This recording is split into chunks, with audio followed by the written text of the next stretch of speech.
Balls of Fire, Chapter 6, Part 3. The Slime Mold Elite. Nature imposes the same artifice of altruism on the slime mold, a unicellular eukaryote. As mentioned, the slime mold is able to form an efficient network comparable to the real-world infrastructure network of the Tokyo Railway or rail system that humans have created, according to scientists. Slime molds are protists, similar to amoeba. Ordinarily, the individual cells roam separately for food. However, during the food shortage, they send out a chemical distress signal, the molecule CAMP, or cyclic adenosine monophosphate. This signal motivates the community of cells to crawl, leaving a slimy trail. Then the community of cells develop into a tall stalk, surmounted by a spear of fruiting body of spores that may be able to spread to a plentiful food source by adhering to the coats of passing animals. As Hudson and colleagues in 2002 observed, the cells exhibit extreme altruism for those in the tall stock. The altruists die, but the spores, the beneficiaries of the sacrifice, survive.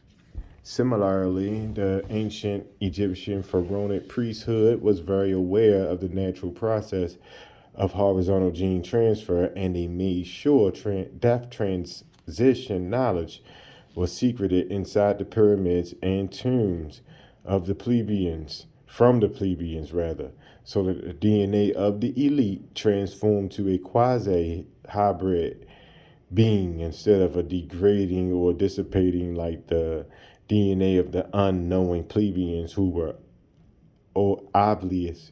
obliviously altruistic.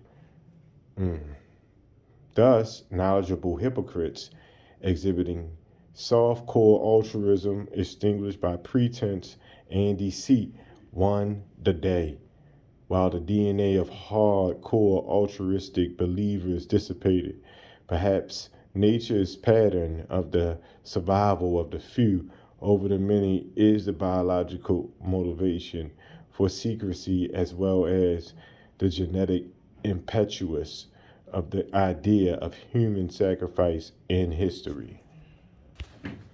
Altruistic suicide or sooty burial. Science confirms that along with slime molds, altruistic suicide or the performance of duty is present in humans, lower animals, and social insects. Recorded history provides more than one disturbing human example.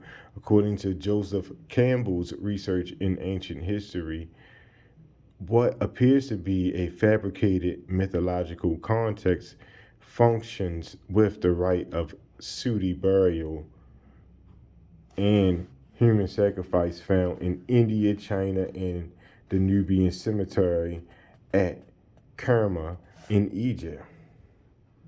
Campbell recounts how archaeologist George Resner excavated an Egyptian burial ground of approximately 400 individuals, primarily female sacrifice from the prince Zephyr's family and his large harem that died from a conscious death of suffocation. Wow. Resner then reconstructed the burial rites of the provincial governor, Prince Zephyr, that is, his funerary procession to the tomb, the sealing of his chamber, and the group sacrifice based on archaeological evidence and ritual. The women in attendance take their places, jostling in the narrow corridor, perhaps still with shrill cries or speaking only such words as the selection of their places required. The cries and all movement cease. The signal is given. The crowd of people assemble for the feast, now waiting ready. Cast the earth from their baskets upon the still but living victims on the floor and rush away for more. Frantic confusion and haste of assisting multitude is easy to imagine. The emotions of the victims may perhaps be exaggerated by ourselves.